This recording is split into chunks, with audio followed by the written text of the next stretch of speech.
The townspeople in Tracton and Rodeville were mainstreamers, people who saw themselves as being in the mainstream of things. The way that Rodeville and Tracton residents recognized unfamiliar townspeople was by their clothes, bearing, speech, and habits of talking. Heath says townspeople were strongly school-oriented, believing success in school, academically and socially, was a prerequisite for being successful as an adult. Two distinct groups that lived in Rodeville and Tracton communities were labeled old-timers and newcomers. While the old-timers appeared not to fear the changes newcomers might bring to the region, they also wanted such changes to come with as little disruption to local habits and institutions as possible. In terms of what announced the good life in the region, things such as calm city politics, safe and clean streets, adequate recreation facilities, and interstate highways to major metropolitan centers were factors. White townspeople were particularly verbal about the need to include good schools. Heath claims white and black mainstream families also located themselves within a 15-mile radius of the city on pieces of land which had been in the family for decades. The younger black and white mainstream couples who did not yet have children chose to live in apartments or condominia in Alberta, which offered far more entertainment possibilities than surrounding towns.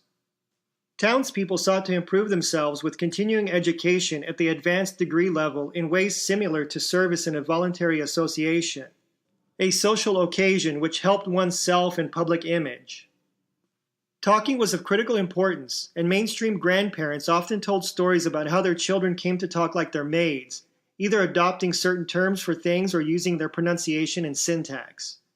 In this sense, much of the physical and verbal environment of babies was oriented to literate sources, and from an early age, children were expected to take an interest in books and information derived from books.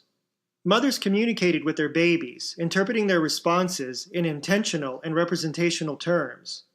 Essentially, mothers used this approach to determine their baby's utterances as they believed the infant intended it, acknowledging that though the infant was not old enough to say what he intended, he was capable of having intentions which could be interpreted by others.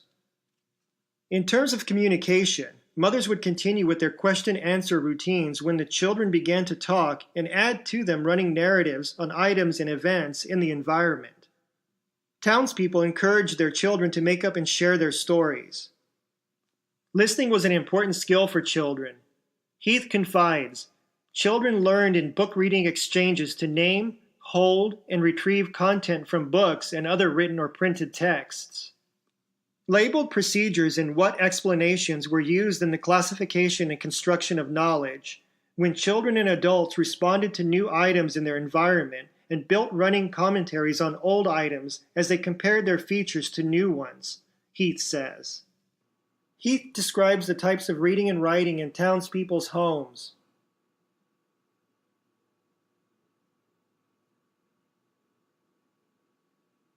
Instrumental, reading to gain information for practical needs and scheduling daily life. News-related, reading to gain information about third parties or distant events. Recreational, reading during leisure time or planning for recreational events. Critical educational, reading to increase one's abilities to consider or discuss political, social, aesthetic, or religious knowledge. Social educational, reading to gain information pertinent to social relationships. Confirmational, reading to check or confirm facts or beliefs often from archival materials stored and retrieved only on special occasions.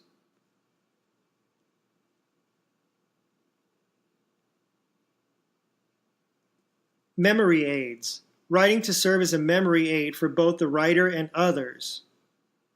Reinforcement or substitutes for oral messages, writing used when direct oral communication was not possible or a written message was needed for legal purposes.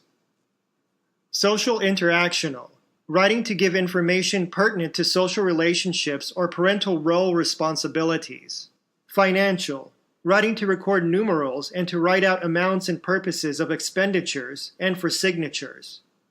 Expository, occasional tasks brought home from the job or church and civic duties, used to summarize generalizations and as a backup for other people. The writer envisions or knows the audience and attempts to include only those definitions and facts believed not to be known to the addressee.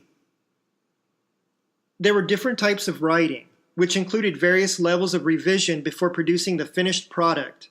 Some types were one-time only, used as reminders, and some types of writing required particular types of paper and writing instruments. Notes and lists could be written on the backs of old envelopes or notebook paper with pencil.